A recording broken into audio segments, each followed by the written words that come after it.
Similar to you, I want better audio, but efficiency pain in the ass. However, maybe unlike you, I'm an undergrad, I'm young, I'm a student, and I don't have a job. Plus, I live in a third world country, so I don't really have a lot of money.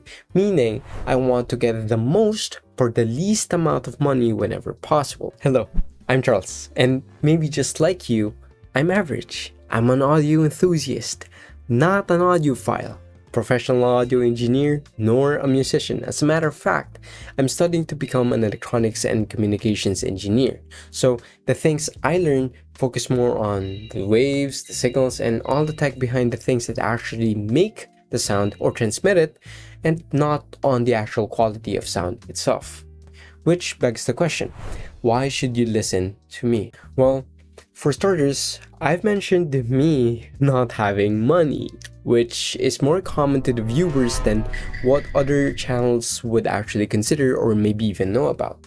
But why exactly does that matter? Well, it matters because people who make content throw $200 to mundane things like earphones and call it budget or cheap. In some cases, this is actually fair, as audio is one of those things where you can theoretically buy once and cry once, but in most cases it's honestly just wasteful, and more often than not something cheaper that's already present in the market is already available, as well, it's a competitive space out there. And chances are, in the cases where we can actually shell out $200 on audio equipment, it's not even gonna be, well, it's not even gonna be a guarantee that they'll be everything that we've hoped for due to the differences in how we hear things. What I provide is a somewhat objective approach to an otherwise subjective niche, where I weigh more on the technicals, the packaging, and the overall quality of materials more so than the tonality, while still describing said tonality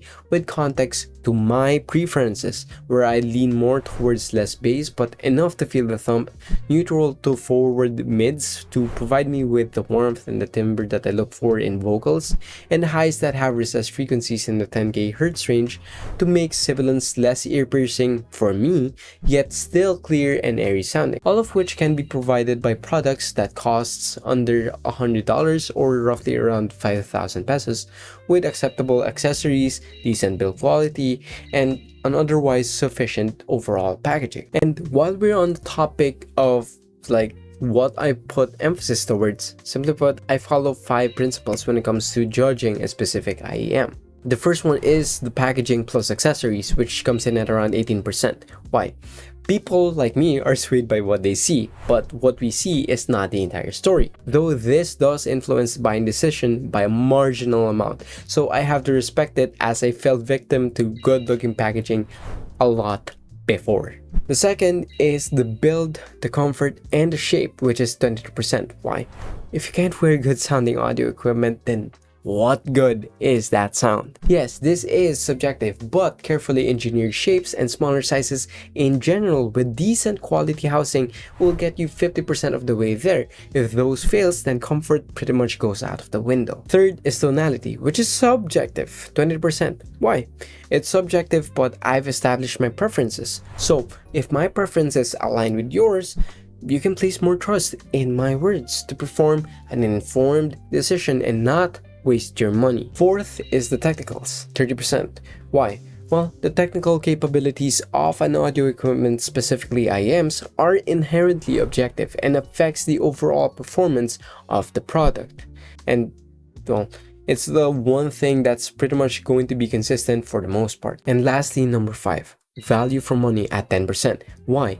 If the other segments are already good, then it's already good value. This just adds an extra layer of, I would say, confidence that the product is either targeted so I can't recommend it to the vast majority of people, or amazing to the extent that most, if not all, will at least find the sound decent or, well, inoffensive. So what? Well, what you get from me is my use case, my experiences when tested with said use case once I use that product for at least a week, my opinion, and my overall decision if I can either recommend that product or not. I plan on sleeping well at night because I clearly don't get enough of it. So you can rest assured that My average but still picky brain will provide you with a decision that you can be happy with, assuming of course that you and I have the same preferences and use cases. What are those use cases? You'll see.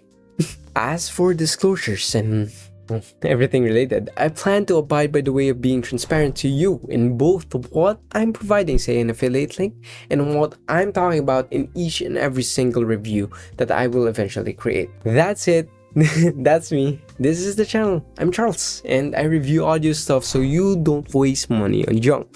Check the video suggested somewhere on the screen right now, subscribe and share my channel to anybody who might be interested in what I have to offer. Comment any sort of suggestions and criticisms that you have so that I could improve and you get better videos. Take care, and I'll see you in the next video, probably complaining about these and praising this to the moon and back. Both of which are going to be censored, so you have something to look forward to. Bye.